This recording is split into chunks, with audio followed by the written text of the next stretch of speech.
Bueno, ustedes saben, la situación carcelaria volvió a estar en el tapete, está en el tapete, Sí. lamentablemente muy latente por estos tiempos. En el marco, ustedes saben, el informe del Comité contra la Tortura de la ONU hizo un capítulo aparte y se refirió a la situación de las cárceles en Uruguay. Y es por ello que vamos a recibir hasta ahora, una vez más, aquí en estudios de TV Ciudad, al comisionado parlamentario para el sistema carcelario, Juan Miguel Petit. ¿Cómo le va? Mucho ¿Cómo gusto, anda? encantado. Muchas Buen gracias día. por la invitación, por el café, la Bueno, pregunta ¿está que calentito? vengan. ¿Está bien? Todo bien, Perfecto. muy amables. Recuperado de COVID. Vamos andando, vamos Estamos andando. bien. El enemigo no descansa, Bien. pero vamos andando, vamos Bien, andando. bien. Bueno, ¿y ese parate le sirvió para bajar un poco revoluciones en el marco de todo lo que está pasando? Sí, sirvió para leer, para pensar y ubicarse a veces un poco, sí hace bien. Una parte hace bien. Ahí está. Juan Miguel, estuviste en Ginebra precisamente, donde Sí. se desarrolló estas recomendaciones junto con integrantes del gobierno también. Exacto, sí, el marco de esto es el Sistema Internacional de Derechos Humanos tiene 9 grandes convenciones. Eso vino después de 1948, que fue el momento clave de la Declaración Universal de Derechos Humanos después de la Segunda Guerra Mundial. Esas 9 grandes convenciones, algunas de las más conocidas son, por ejemplo, la Convención sobre Derechos del Niño, la Convención contra la Tortura, la Convención de Derechos Civiles y Políticos. Una de las novedades que tuvieron para el mundo fue que crearon comités de seguimiento técnicos, integrados por técnicos independientes que no son funcionarios de Naciones Unidas, que observan lo que pasa en los países. Y los países reportan. Eso es un gran mecanismo. Imperfecto, porque los técnicos obviamente no tienen equipos multidisciplinarios que pueden estar dedicados full time. Es un ejercicio normativo. Muchas veces las delegaciones pueden sentir que, bueno, no se recogió todos los documentos que llevaron, que no pudieron hablar todo lo que hubieran querido hablar, pero es un mecanismo que pone a todos los países en el mismo lugar y los hace desfilar por un escenario internacional diciendo, bueno, esta es nuestra realidad, ¿qué tiene el mundo para decirnos? Y en ese sentido fue muy bueno. Uruguay fueron delegaciones de los 3 poderes del Estado, sociedad civil mandó documentos, inclusive había una representante de una ONG que estuvo también allí, Institución Nacional de Derechos Humanos, varios organismos del Poder Ejecutivo, Fiscalía, dije mal, del Poder Judicial, del ENINAU y en el caso nuestro del comisionado parlamentario. Las observaciones, o muchas de esas observaciones, también estaban recogidas en planteos que vos habías hecho anteriormente, ¿no? A nosotros nos pareció muy contundente las conclusiones sobre nuestra área, que es lo que me corresponde opinar. Estar en línea con lo que nosotros hemos planteado, y yo creo que tienen un punto que es muy importante, aparte que señala la necesidad, la preocupación por la gran cantidad de población penitenciaria que tiene Uruguay, tema del cual hemos hablado, que es una señal de que hay que pensar algún modelo diferente porque es insostenible desde el punto de vista financiero y desde el punto de vista humanitario. El tratamiento de las adicciones, el tratamiento de salud mental, el desarrollo de medidas alternativas, pero sobre todo establece una obligación al Estado uruguayo, o insta al Estado uruguayo a que elabore una estrategia nacional penitenciaria. Y ese es un gran marco en el que creo que todos los operadores que estamos en esto tenemos que trabajar y apoyar que eso ocurra. Poder elaborar un plan estratégico de política penitenciaria que el país necesita hace muchísimos años. Ahora, ¿y cuáles son las claves para elaborar este plan? Justamente porque recuerdo el ministro Luis Alberto Heber, ministro del Interior ahora, tiene la iniciativa de crear nuevas plazas, nuevas cárceles con barracones y demás, que él ya lo ha planteado, está esperando, qué sé yo, entre otras cosas, la rendición de cuentas, pero parece que la solución no es seguir encerrando gente, sino tratar de rehabilitarlos. ¿Por dónde pasa ese plan? Bueno, este es un tema obviamente complejo y ha sido complejo en todos los países del mundo. Y Uruguay todavía es como, no sé, como una pelota que pica y no sabe si es de básquetbol, de rugby, porque pica para cualquier lado. Obviamente hay una demanda urgente que es más plazas porque hay personas que están hacinadas y en malas condiciones. Por otro lado, hay algunas voces, la nuestra entre otras, que señalan que el camino no es construir más cárceles. Seguramente es imprescindible construir algunas plazas más, nadie lo puede negar porque hay 4.000 y pico de personas que están sobrepoblando el sistema. Pero una estrategia nacional penitenciaria que se vincula a la política social y a la política criminal, creemos nosotros que tiene que apuntar a buscar otras soluciones y que la cárcel no sea la solución habitual para la infracción. La gente puede decir, bueno, ¿pero usted qué quiere? ¿Que la gente cometa un delito y siga cometiéndolo? No, no se trata de eso. Porque la persona que va a la cárcel tampoco es que desaparece o se va del planeta, va a volver a salir. Todos los años hay varios miles de personas que salen de la cárcel y recorren nuestra calle. La gente a veces piensa que una persona que comete un delito nunca más se va a cruzar con él, y estoy seguro que todos los días en los ómnibus, en las calles, nos cruzamos con gente que acaba de salir de la cárcel, que fue liberado, que estuvo preso. Entonces, hay que pensar un sistema que creemos nosotros, de acuerdo a la experiencia que hemos visto en varios países, que tiene que pasar por presencia muy fuerte del tratamiento de las adicciones y la salud mental en la comunidad. Las medidas alternativas que eviten el ingreso a la cárcel por cuestiones leves, una tentativa de hurto, por cuestiones que obviamente mucha gente dice, pero le parece bárbaro que lo roben. No, son transgresiones, son cosas que están mal, son cosas que a todos nos lesionan. El delito es muy malo siempre, ya sea muy grande, cuanto más grande peor, pero algún delito leve. Pero lo que vamos es que el delito leve puede ser tratado mejor de otra manera. Y el seguimiento postpenitenciario que está encarando creo yo, con muy buen criterio, que a todos nos tiene una gran ilusión, el Ministerio de Desarrollo Social, que ha absorbido a la Dirección Nacional del Liberado, que viene con una historia que era al principio casi una organización de beneficencia muy querida y muy importante, porque una parte de una política, después empezó a crecer, se transformó en la Dirección Nacional del Liberado, y ahora en el MIDES podría ser parte de una política social.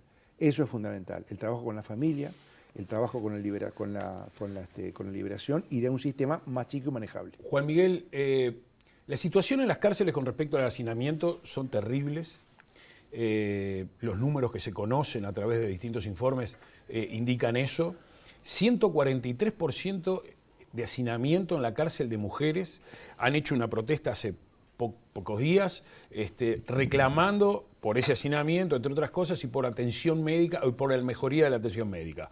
Eso por un lado. Por otro lado, 2021, 86 muertos dentro de las cárceles uruguayas, la cifra récord de toda la historia. Esos son directamente violaciones, en muchos casos, de los derechos humanos, ¿no? Bueno, obviamente que hay una vulneración de los derechos de las personas, y que este ejercicio que hacemos en Naciones Unidas es un ejercicio que en cierta medida les da a todos los países y nos da a todos un enorme baño de humildad, inclusive a aquellos países más encumbrados.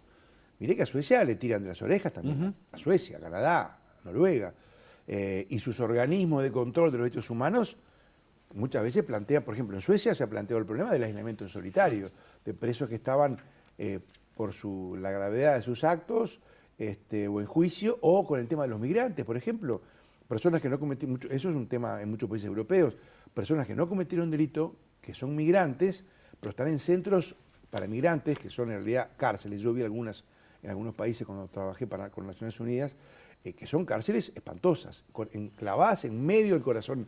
Entonces Uruguay, obviamente, que tiene acá en este tema una de sus materias pendientes, y que Uruguay, si quiere ser, como muchos creemos, un faro en el mundo de derechos humanos y conocido por su protección y por su lucha por derechos humanos en el Uruguay y afuera, porque ojalá que en cualquier conflicto del mundo siempre haya un uruguayo trabajando por derechos humanos, así como uno se encuentra a veces siempre con algún sueco, un noruego, un canadiense, bueno, un inglés, ojalá que haya también algún uruguayo, y pensemos nosotros no solamente que somos el país con los más grandes problemas y esa cosa que nos viene de país chiquito a veces, y que nos venga eso, también nos viene a veces de país grande que va a ganar y que quiere jugar el mundial pico a pico con el que sea, y decir, bueno, también nos preocupan los derechos humanos de todo el mundo. Eso es lo interesante que tienen estos ejercicios, humildad y proyección a futuro.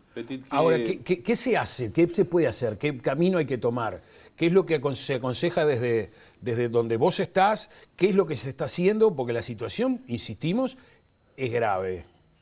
Bueno, yo creo que hay que seguir haciendo más de lo que se está haciendo, y que hay que justamente tener un plan estratégico acordado. Hay varias instancias que están abiertas. Hoy funciona nueva la Comisión de Seguimiento Carcelario.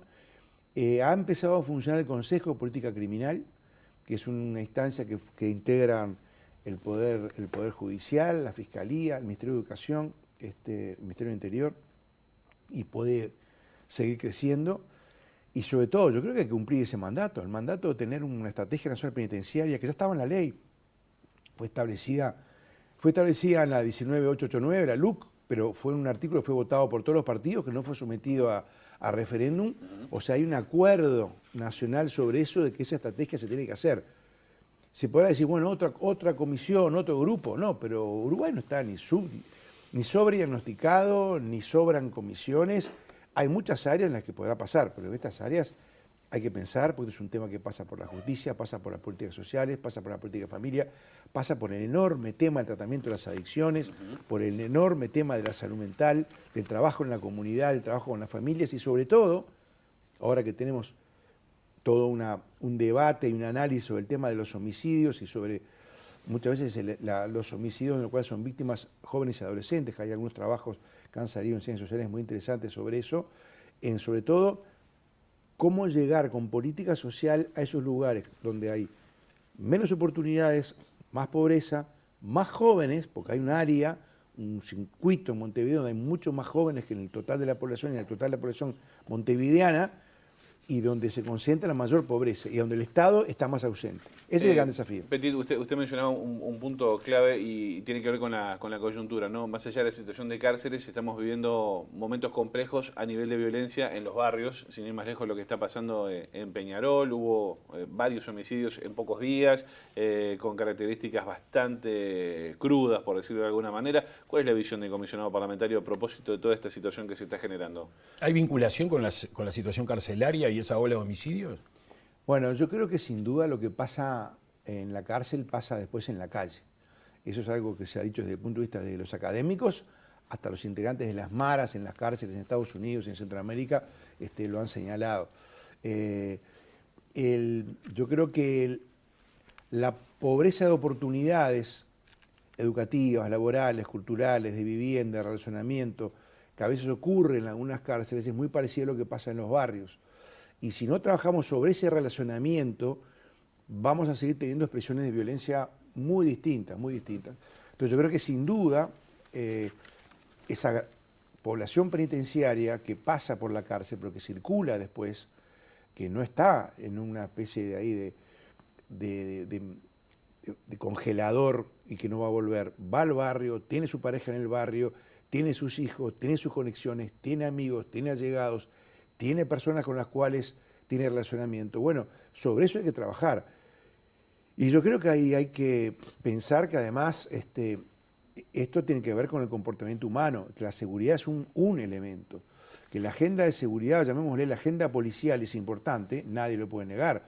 Todos queremos seguridad, todos queremos que si nos van a robar, venga un patrullero, venga la policía, todos sabemos lo importante y lo difícil que es la tarea policial, el funcionario policial que de pronto atiende un parto, atiende un accidente, tiene que ver a un niño accidentado y puede salir corriendo porque hay una rapiña. Bueno, nadie niega esta importancia de la tarea policial, pero hay toda una tarea muy importante, central, que tiene que ver con las relaciones de las personas, con su acceso a la educación, a la cultura, a las oportunidades, y es clarísimo que los lugares donde ocurren la mayor cantidad de homicidios es los lugares donde hay mayor desintegración, mayor exclusión y mayor pobreza. Y hay que pensar en acciones conjuntas. A mí me parece que, por ejemplo, clarísimo que tenemos las intendencias y el Ministerio del Interior son, de alguna manera, dos factores clave. Y a mí me encantaría, por ejemplo, que hubiera intendencias, incluyendo, por ejemplo, las intendencias de Montevideo y el Ministerio del Interior, trabajando en forma conjunta justamente en el territorio, o también las intendencias del interior, porque este es un tema integral, no se puede separar. Bueno, esto se arregla solamente con políticas sociales, se arregla solamente con plazas de deporte, no. Se arregla con más patrulleros, tampoco. Hay que integrar todos los elementos y así como en la cárcel hay que integrar educación, cultura, salud, familia, ese rompecabezas que lo rompe la exclusión, porque eso es lo que tiene la exclusión. Sí. Todos los componentes que hacen a la dignidad humana los deshace la exclusión. Entonces, buena parte de los gurises que se enganchan en droga, en bandas, en delito, en transgresiones, en su autodestrucción muchas veces, o en la destrucción de terceros, tiene que ver con justamente no haber accedido a esas oportunidades que hay que reconstruir en una acción de política social, de política de salud, también de política de seguridad, porque no hay que despreciar ninguna de las dos cosas. No hay que despreciar la política social ni tampoco hay que despreciar la política de seguridad. Hay que integrarlo en el área nuestra con una estrategia que pasa así por discutir, por acordar, por tener puntos a veces de discrepancia, pero sobre todo puntos de contacto para atender a los problemas. Lindo debate para hacer allí. De todo eso que dijiste, ¿hay algo que se esté llevando a cabo? Bueno, yo creo que obviamente hay coordinaciones siempre entre los ministerios y con las intendencias. En Uruguay las intendencias, yo trato de ir muchas veces en el interior, y cuando vamos a las cárceles trato de ver a las organizaciones sociales locales, a veces visito intendencias, voy a veces inclusive a un liceo, universidad, ni que hablar de los servicios de salud. Hay obviamente coordinaciones. Quizás yo creo que falta como a nivel nacional pensar lo que, por ejemplo, ya está inventado en el mundo porque lo mostró lo que se hizo en Medellín, por citar un ejemplo, lo que se hizo en Johannesburgo, Los Ángeles, San Pablo, Río de Janeiro, justamente lograr que el Estado se haga presente en aquellos lugares en que no está. Cuando, obviamente, lo más fácil de que llegue es una ambulancia y un patrullero, que es imprescindible. Lo más difícil es que llegue la cultura, la educación, la familia, la iluminación, la buena convivencia, la armonía, la transparencia, una vida donde el acceder a los derechos sea lo habitual. Yo creo que hay algunas cosas que se hacen, quizás haya que pensar diálogos permanentes, recurrir a gente joven que está pensando, recurrir a la academia. En la transgresión, el delito requiere de una inteligencia que no tiene que ver solamente con esa inteligencia que a veces uno asocia la inteligencia policial, o sea, que es necesaria también, no digo que no, pero la inteligencia, me acuerdo, yo estuve en Inglaterra reunido con gente del Scotland Yard y gente de la policía, y ellos cuando estudian el fenómeno del delito, tenemos una reunión impresionante, psicólogos, filósofos, policías retirados, gente que sabe de estrategia, ciencias sociales, sí, para entender que lo que pasa, porque la persona que comete un delito no está cometiendo el delito las 24 horas. Y entonces el resto del día, ¿cuál es su vida? ¿Cómo se puede intervenir, influir en esa vida para que esa transgresión deje de ser tal y la persona se canalice, o sus hijos se canalicen en una vida normal, armoniosa con los demás? Bueno, es un trabajo enormemente desafiante y que yo creo que en Uruguay nos sigue costando mucho construir redes. Somos un país chico, somos un país muy celoso, muy competitivo, donde siempre estamos pensando además en términos políticos, cada vez es muy sano, ojo, pero ojo que la politización de Uruguay también es muy sana, la no politización es un desastre, pero creo que también todo eso hay que volcarlo en acuerdos, por eso la estrategia esta que yo les comentaba que manda Naciones Unidas a hacer es importante. Nos quedan 30 segundos, Juan Miguel, si no, Betania, nuestra productora, nos va a rezongar. Finalmente, y si puede breve la respuesta, hubo protesta en la cárcel de mujeres y también se dio un homicidio en el Comcar. ¿Qué novedades hay a propósito de eso? Bueno, yo creo que la cárcel de mujeres está duplicando la población que debería tener. Es una demostración justamente de cómo se nos ha ido de las manos la población penitenciaria. Nosotros estamos teniendo diálogos en algunos temas con legisladores de gobierno y de oposición, en algunas medidas que quizás legislativas, quizás se puedan tomar, hay mucha sensibilidad sobre eso.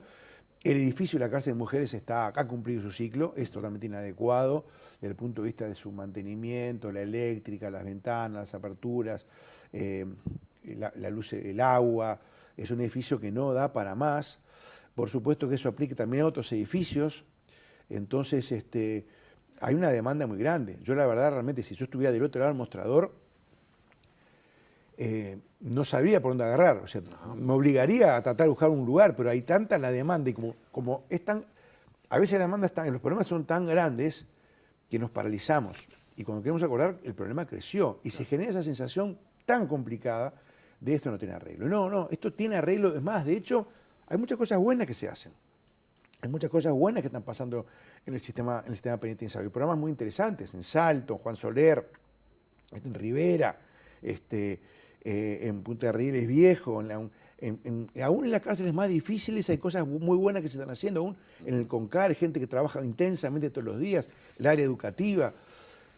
Lo que ocurre es que nos falta encuadrar un modelo diferente. Yo creo que quedó inconcluso el modelo que empezó en el 2010, quedó sin terminar, entonces ahora es como que estamos en una obra medio terminar y hay que resolver cómo se termina esa obra.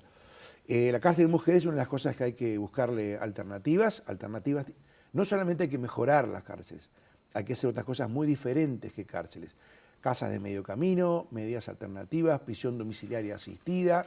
El delito de la mujer no tiene nada que ver con el delito del hombre. Buena parte de las mujeres que están presas porque han sido explotadas por hombres, manipuladas, llevadas a cometer delitos que el sistema capta, y el sistema es como una maquinita. El sistema capta y bueno, no capta el hecho objetivo y sale y va a la cárcel. Entonces, bueno, todo eso hay que seguirlo repensando. Pero tampoco hay que pensar que nada está ocurriendo. Hay cosas muy buenas que están pasando, pero claro, los problemas también juegan y a veces juegan más rápido que nosotros, y por eso hay que pensar mucho y tratar de ser redes de trabajo, redes institucionales, redes políticas, redes de personas para lograr cambios. Como dijimos la otra vez, esta charla queda cuenta de más. ¿Ah? Tengo cuenta corriente, ¿será? Tiene cuenta corriente. Petit, Siempre hay mucho para Muchas conversar. gracias. Muchas gracias a ustedes. Muy bien. ¿Hacemos una pausa?